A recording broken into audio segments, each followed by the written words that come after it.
यहाँ पे कॉन्स्ट नैब मीनू बना दो। नैब मीनू इक्वल टू, अब देखो यहाँ पे पहले हम डायरेक्टली इस तरीके से बनाते थे, लेकिन मोर देन वन आपको सॉरी ऑब्जेक्ट के अंदर बना रहे थे। अगर एक ही वैल्यू को आपको दो बार तीन बार प्रिंट करना हो, सॉरी एक बार एक ही वैल्यू एक कंपनी डिटेल्स वगैरह में क्या करना था, प्रॉपर्टी कॉलन वैल्यू को ही प्रिंट करना था, तो ऑब्जेक्ट बना रहे थे। लेकिन आपको जहाँ पे नंबर ऑफ ऑब्जेक्ट एक ही डाटा के अंदर चाहिए, तो आप एरे ऑफ ऑब्जेक्ट बनाते थे। तो यहाँ पे भी एरे दे दो, एरे के अंदर ऑब्जेक्ट डालो, और ऑब्जेक्ट में डालना सबसे पहले क्या डालोगे यहाँ पे, पाथ मीन्स टू, इस तरीके से डाल दो पाथ। ठीक है, कॉमा, पाथ के जस्ट बाद क्या आ जाएगा, एक मेरे पास पाथ चाहिए और एक मेरे पास क्या चाहिए, मीनू नेम चाहिए। मीनू मीन्स टू, यहाँ पे क्या चाहिए, पहले वाले में होम चाहिए, दूसरे वाले में भी same condition, copy comma paste. Path के बाद होम के बाद क्या आ जाएगा, अबाउट, अबाउट। ठीक है, कॉमा, अबाउट के बाद क्लास, एक मिनट आप लोगों को कर,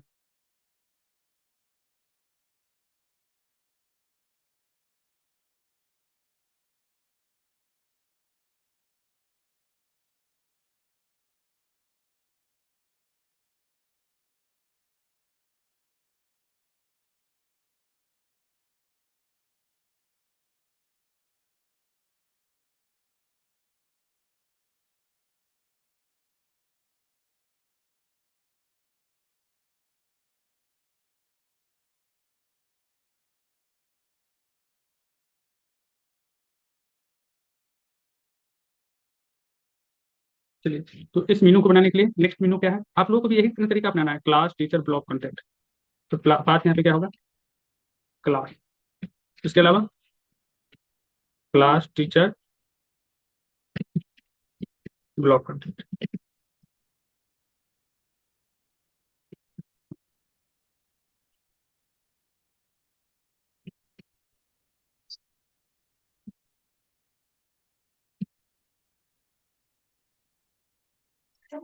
ब्लॉक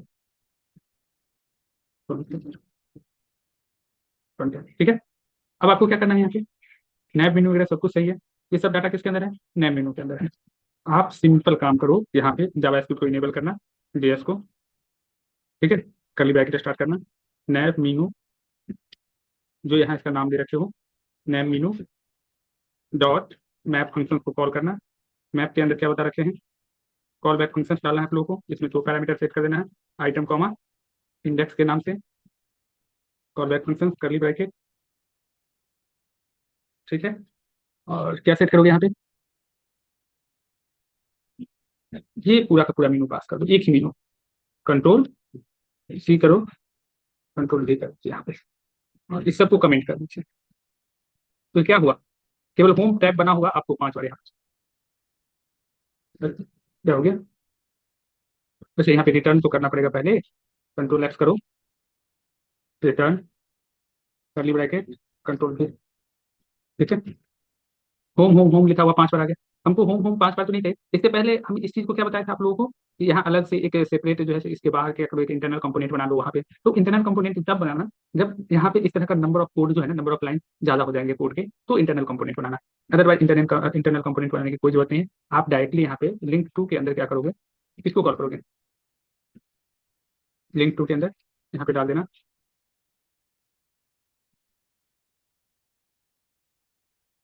देखो ये यहाँ पे जितनी भी डाटा आपको जो भी है, सबके सब किसके अंदर, एक वेरिएबल के अंदर नैब मेनू के स्टोर अंदर अंदर स्टोर है।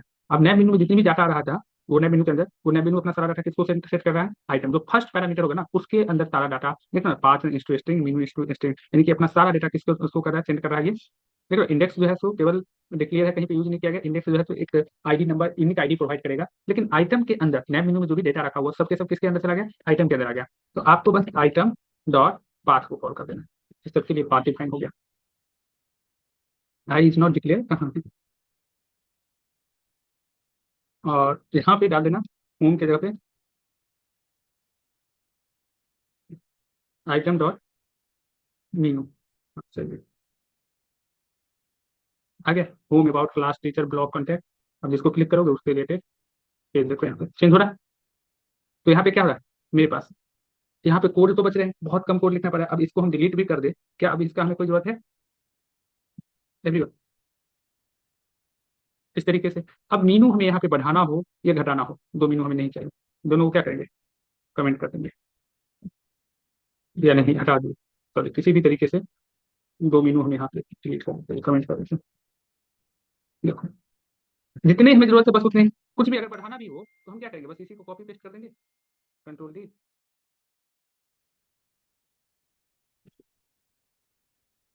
यहाँ पे कुछ भी, और यहाँ पे कुछ मीनू बना देते हैं, बन जाएगा, आर्ट हो गया, ऐसा है।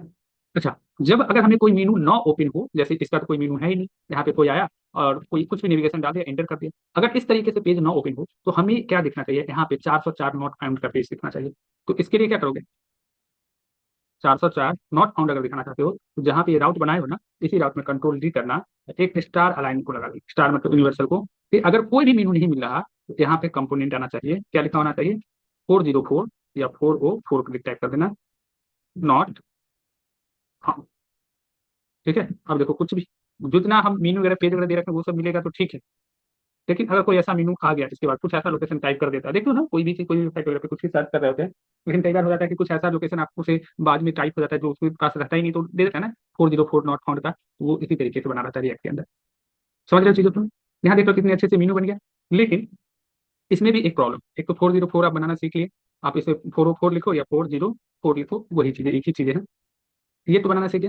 नए मीनू में ये जो मीनू हम लोग यहाँ पे बनाए हैं, ये इस तरीके से नहीं बनता है सेम पेज के अंदर, ठीक है, इसको एक जेसन एपीआई के अंदर बनाया जाता है, और फिर उस जेसन एपीआई को कॉल किया जाता है, कैसे बनाया जाता है, तो ये जो एसआरसी फोल्डर है, ठीक है, कंपोनेंट को बंद कीजिए, खाली जगह में क्लिक कीजिए, एसआरसी के ऊपर ही राइट क्लिक करना, और क्या करना आपको, न्यू फोल्डर बना देना, जेसन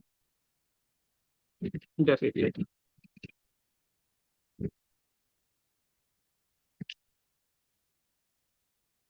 ठीक है, जेसन जैसे एपीआई के नाम से बना लीजिए न्यू फोल्डर, और इसके अंदर एक नया फाइल बनाओ नैब मीनू के नाम से,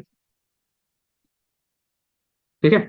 और नैब मीनू का ये जितना भी चीजें हम बनाए हैं यहाँ पे, तो यहाँ कोई भी इसके थ्रू मत बनाए, डायरेक्टली इस पूरे ऑब्जेक्ट को डायरेक्टली कॉल कर लो, कट कर लो, यहाँ मत बनाओ, और पूरा का पूरा यहाँ डाल दो, बस पेस्ट कर दो। अच्छा, एक गलती करें, यहाँ पे नैब मीनू नाम नहीं देना है, इसको रीनेम करो, नैब मीनू डॉट जेसन, क्योंकि हम जेसन फाइल बना रहे हैं, जावा ऑब्जेक्ट नोशन नोशन फाइल बना रहे हैं, तो जेसन हमको नाम देना पड़ेगा, नैब मीनू डॉट जेसन, तो ये एक जेसन एपीआई बना रहे हैं, और इसी एपीआई को हम लोग कॉल करके फिर वर्क करेंगे।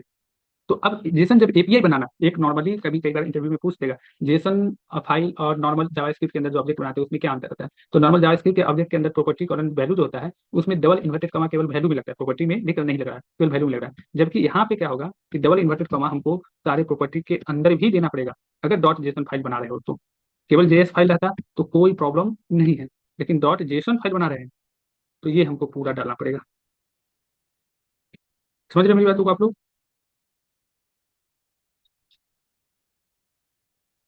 काम करो और इसके साथ सब पर क्लिक कर लेते हैं, चार के बाद तो है ही ना, सब में तो चार ही करेक्टर हैं, एक ही साथ सब पे आ जाएगा, डबल इन्वर्टेड कमाइज है, जाओ डबल इन्वर्टेड हो गया, ये जेसन एपीआई बन गया मेरा।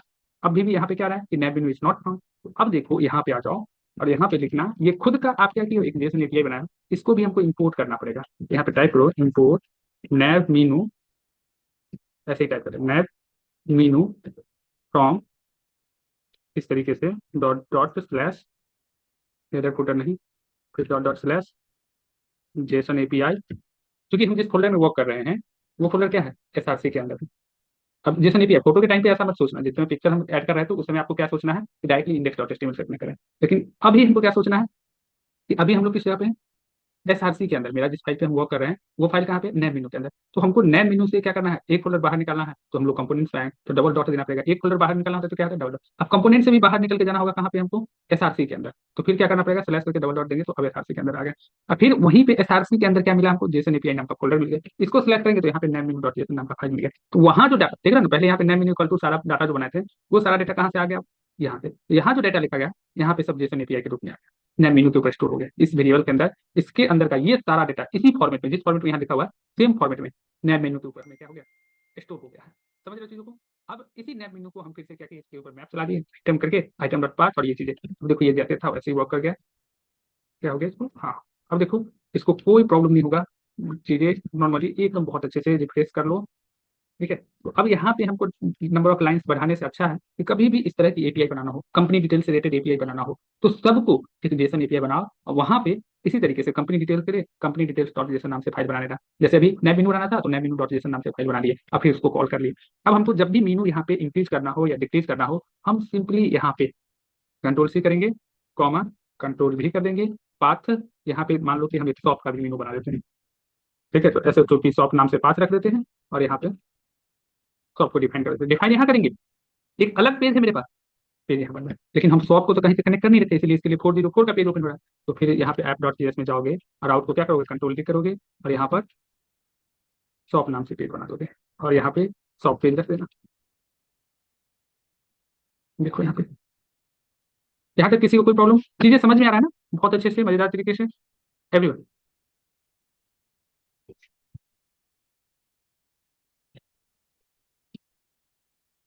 अच्छा, इसमें भी सब में अलग अलग कलर है, तो क्लासेज भी बनाना पड़ेगा कलर के लिए वहीं पर, तो किसका कौन कलर होना चाहिए।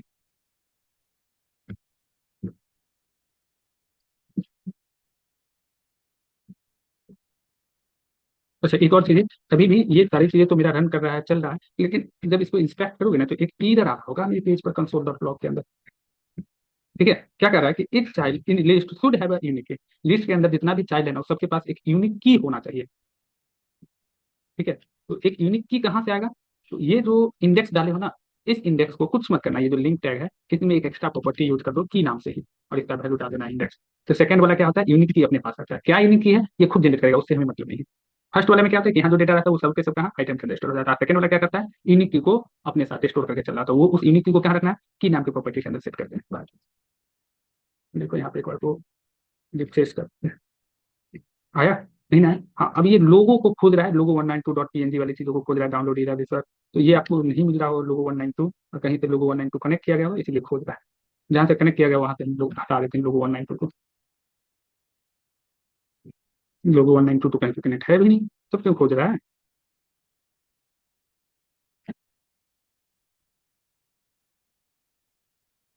होगा कहीं कनेक्ट, हमें मिल नहीं रहा है, इसमें तो नहीं कहीं लोगो 192, ये रहा। इस दोनों का भी हमें जरूरत क्या है, हमें ये नहीं समझ में आ रहा है। बताओ, ये भी हट गया, सही हो गया। चलो, कोई कंसोल में कोई एरर आ रहा है, नहीं आ रहा है। देखो जावास्क्रिप्ट से रिएक्ट जैसे फाइल को बना रहे हो, तो आपको ये चीजें देख ध्यान रखना पड़ेगा कि कंसोल में भी कोई एरर नहीं है। आगे चल के कुछ एरर आएगा, जिस एरर को हम बोलेंगे इसे इग्नोर कर सकते हो, लेकिन कोशिश करना है कि उन सारे एरर को भी हम लोग सॉल्व करते चले। तो इसके अंदर मीनू बनाना आप लोग सीखे, मीनू कितना आसान है बनना। ठीक है, थोड़ा सा ट्रिकी है। अब एक और चीज, एक्सपेंड एल जी है। एल जी का मतलब क्या हो गया, एक्सपेंड एल जी का मतलब कि आप जब इंस्पेक्ट करोगे तो वेबसाइट एल जी पर से ही देखा, यानी कि 991 पिक्सल तक जो है ये मीनू बाहर की ओर आएगा, अदरवाइज एक बॉक्स के अंदर से आ जाएगा। देखो 992 तक देखना बॉक्स, देखो 2 तक देखना सही है, थोड़ा सा भी 2 से ऊपर होगा 11, देखो 2 पे ठीक है ना, बाहर, जैसे 2 से नीचे। तो अगर आपको एल जी में सही लग रहा है ऐसे तो ठीक है, अगर एल जी नहीं चाहिए तो आप इसको क्या कर सकते हो, एम डी कर सकते हो। एम डी कहाँ पे जाएगा, 668, तो फिर वो प्रॉब्लम है 668 में ज़्यादा मीनू होने पे। देखो, अगर आपको सही लग रहा है यहाँ तक ऐसे तो चलेगा, तो 668 करते हैं, 768 तक। ठीक है, 767 जैसी होगा, पहले हम लोग क्लास में लिखते थे और ये चीज़ डायरेक्टली दे दिया गया, एक्सपेंड इक्वल टू एक्सपेंड नाम से एक प्रॉपर्टी बना दिया गया, उसका वैल्यू में एम डी एल डी कर दिया गया। आप इसको एल जी रखो या एम डी रखो, it totally depend on you. यहाँ तक किसी को कोई प्रॉब्लम। अब देखो होम पेज वगैरह बनाना है, तो नेक्स्ट क्लास में हम लोग होम पेज पे ही वर्क करेंगे। होम पेज से पहले फूटर पे वर्क कर लेंगे हम लोग, थोड़ा फूटर को बना लेते हैं। फूटर के लिए new file, footer dot J S x नाम से फाइल बनाते हैं। इस पे भी आर एफ सी ई बन गया, फूटर कंपोनेंट। फूटर हमको सारे में चाहिए, H1 equal to footer control S, क्योंकि हमको रिएक्ट के बूट स्टेप का भी लिखने का तरीका सिखाना है, एस एस लेना है। ठीक है, तो थोड़ा सा फुटर को हम सब पे कॉल कर देते हैं। आप चाहो तो इंडेक्स डॉट जेएस को ओपन करो और ऐप के जस्ट नीचे आप क्या करोगे, फुटर को कॉल कर लोगे यहाँ पर, या फिर इसको छेड़ना नहीं चाहते, उसको छूना नहीं चाहते, जैसे कि लास्ट क्लास में हेडर फुटर इसके अंदर कॉल करवाए थे, बीच में ऐप कॉल करवाए थे, आप वो भी तरीके के साथ जा सकते हो। या फिर आप इसी ऐप डॉट जेएस के अंदर हमको फुटर कहाँ चाहिए, इन सब के नीचे चाहिए, राउट्स वगैरह के नीचे चाहिए।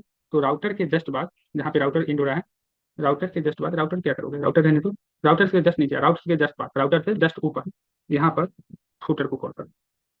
ये रहा फुटर, टैप करो आ गया फुटर। तो पेज जैसे जैसे आपका लिखते चला जाएगा, बड़ा होते जाएगा, फुटर सारे पेज में बीचों बीच रहेगा। ठीक है, ये जो 4 पार्ट में है ना, तो इसका हमको ब्रेक पॉइंट की तरह देखना पड़ेगा। फिर हम इसको रो कॉल, रो और कॉल को कॉल कंटेनर के अंदर रो कॉल फुटर कैसा है। सब फुटर नाम से एक बाहर में कंपोनेंट बना हुआ है बड़ा सा, और इसके अंदर आई थिंक एक इमेज है अप्लाई, थोड़ा हाँ हमें जैसा लग रहा है।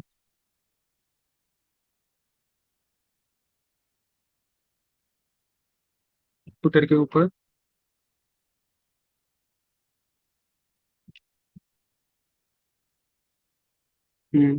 ये देखो इमेज है ना, ये इमेज आज कल फुटर ही बना देते हैं पहले आप लोगों को। अच्छा, फुटर को भी 2 पार्ट में बांट दिया, फुटर बॉटम अलग, फुटर टॉप अलग। चलो कोई नहीं, ये तो कर ही सकते हैं ना। तो ये रहा हमारा फुटर, इसको डायरेक्टली फुटर के अंदर ही डाल देते हैं। Footer start, footer and. Footer के लिए हमें सी एस एस कहाँ पे लिखना है, बैकग्राउंड हम चाहते हैं फुटर के लिए, F dot C S S पे भी लिख सकते हो, या फिर यहीं पे राइट क्लिक करके new file footer dot C S S पे भी लिख दो, और इसको कॉल कर लीजिएगा इसके अंदर, import dot slash footer dot C S S. इसमें हम क्या अप्लाई करेंगे,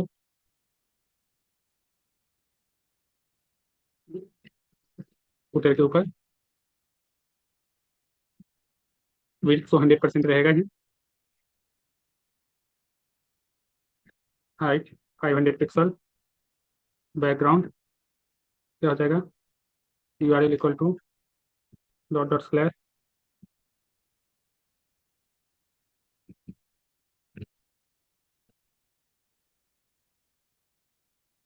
public I M G footer B G. ये आ गया फुटर का 500 पिक्सल, ज़्यादा ही आ गया, 500 को कर दीजिए 400। कलर डालना है, यहाँ पे कलर भी है क्या फुटर पर, पैडिंग है थोड़ा सा ऊपर नीचे, padding top bottom 50 pixel, left right 0।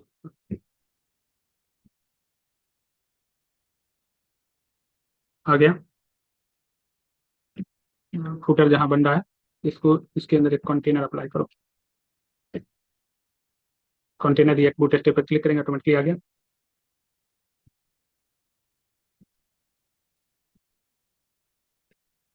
बन के चला जाएगा अब, देख रहे हो ना फुटर आगे लिखा हुआ बीच में। तो इसको अगले क्लास में हम लोग रो में कॉलम में कन्वर्ट करना सीखेंगे।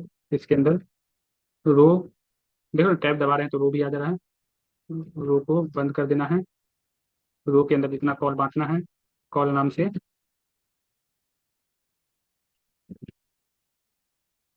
ठीक है, कितना, 1 2 3 4, 4 पार्ट में बांटना है, चार आ गया, फुटर वन,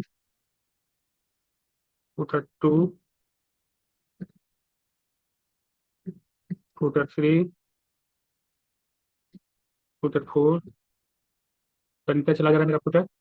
इसे नेक्स्ट आने वाले क्लास में देखेंगे कैसे और अच्छे से। तो अब देखो ये फुटर सारे पेज पर है, चीजें बनाना आसान, ये मुश्किल है।